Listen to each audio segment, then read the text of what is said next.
পাকিস্তানে মার্কিন ইরান আলোচনা ব্যর্থ হবার পর ট্রাম্প ঘোষণা দিলেন হরমুজ প্রণালী অবরোধের। পাল্টা ইরান জানালো কোনো সামরিক জাহাজ প্রণালীতে প্রবেশ করলেই পরিণাম ভোগ করতে হবে। ব্রেন্ট ক্রুডের দাম $70 থেকে লাফিয়ে উঠেছে $119। মিত্রদেশ যুক্তরাজ্য জানিয়ে দিয়েছে এই অবরোধে তারা নেই। আর ভাইস প্রেসিডেন্ট ভ্যান্স বলছেন বল এখন ইরানের কোর্টে। কিন্তু প্রশ্ন হলো, এই আসল দাবা খেলায় আসলে কে কার কিস্তিমাত করছে? 39 দিনের যুদ্ধের পর পাকিস্তান মধ্যস্থতাকারীর ভূমিকায় ইসলামাবাদে মার্কিন ও ইরানি দলের সরাসরি বৈঠকের ব্যবস্থা করেছিল। ইরানি পক্ষ 70 জনেরও বেশি বিশেষজ্ঞ নিয়ে আলোচনায় বসেছিল এবং তারা আন্তরিকভাবে আলোচনা করতে প্রস্তুত ছিল। অপরদিকে মার্কিন দল 21 ঘন্টার মধ্যে বৈঠক গুটিয়ে নেয়। সাবেক মার্কিন কূটনীতিক রব ম্যালি এই প্রসঙ্গে বলেন, ইরান যে দাবি আগেই প্রত্যাখ্যান করেছিল তা পুনরাবৃত্তি করতে 21 ঘন্টাও বেশি, কিন্তু সত্যিকারের আলোচনার জন্য তা ছিল অপ্রতুল। ইরানের পররাষ্ট্রমন্ত্রী আরাগচি দাবি করেছেন, একটি চুক্তির ঠিক দোরগোড়ায় এসে মার্কিন পক্ষ হঠাৎ চরমপন্থী অবস্থান নেয় এবং একের পর এক নতুন শর্ত জুড়ে দিতে থাকে। বিশ্লেষকদের অনেকে মনে করেন ইসলামাবাদের আলোচনা থেকে ইসরায়েলকে বাদ দেওয়া হয়েছিল বলে নেতানিয়াহু সরকার এই প্রক্রিয়া নস্যাৎ করতে সব রকম চেষ্টা চালিয়েছে।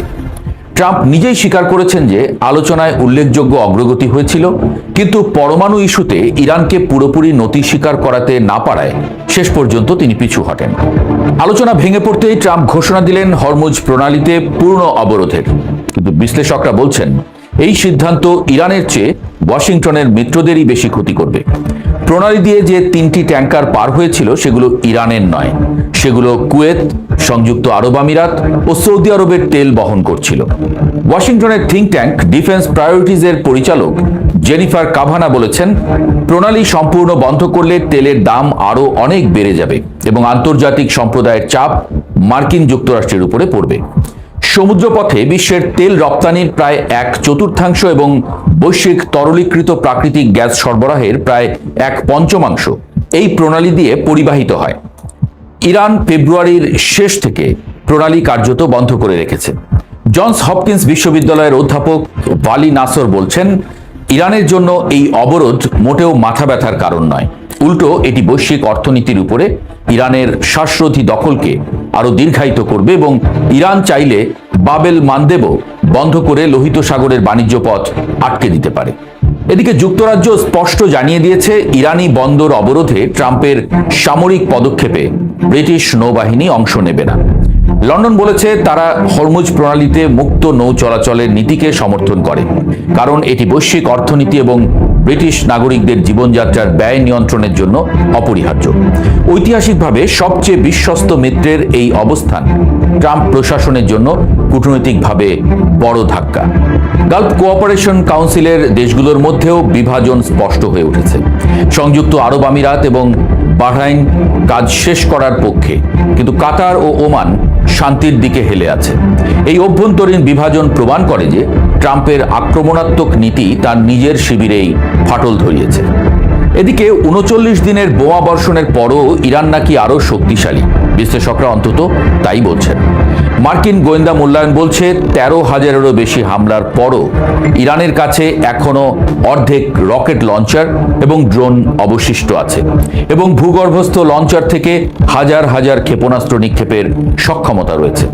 হরমুজের নিয়ন্ত্রণ নিতে হলে মার্কিন বাহিনীকে পারস্য উপসাগরের 3টি ইরানি দ্বীপ দখল করতে হবে এবং সেখানে অবস্থান ধরে রাখা হবে আরও কঠিন কাজ। এর মধ্যে সবচেয়ে উদ্বেগজনক খবর এলো চীনের দিক থেকে। মার্কিন গোয়েন্দা সংস্থাগুলো জানাচ্ছে, চীন ইরানের নতুন বিমান প্রতিরক্ষা ব্যবস্থা পাঠানোর প্রস্তুতি নিচ্ছে, যা শুধু মৌখিক সমর্থন নয়, বাস্তব সামরিক সহায়তার ইঙ্গিত দেয়। ট্রাম্প পাল্টা চীনকে 50% শুল্কের হুমকি দিয়েছেন, কিন্তু বিশ্লেষকরা বলছেন এই হরমুজ অবরোধ বেইজিংকে কঠিন কূটনৈতিক উভয় সংকটে ফেলেছে এবং আগামী মাসে নির্ধারিত ট্রাম্প শি বৈঠকও হুমকির মুখে পড়েছে। আলোচনা ব্যর্থ হলেও মার্কিন ভাইস প্রেসিডেন্ট জেডি ভ্যান্স পুরোপুরি দরজা বন্ধ করেননি। ফক্স নিউজকে দেওয়া সাক্ষাৎকারে ভ্যান্স বলেছেন, ইরানের সঙ্গে চলমান আলোচনায় উল্লেখযোগ্য অগ্রগতি হয়েছে, তবে পরবর্তী পদক্ষেপ নির্ভর করছে তেহরানের উপর। তিনি হরমুজ প্রণালী খোলার বিষয়ে ইরানের কাছ থেকে ইতিবাচক পদক্ষেপ প্রত্যাশা করেছেন। একই সঙ্গে সতর্ক করেছেন ইরান এগিয়ে না এলে আলোচনার ধরন বদলে যেতে পারে।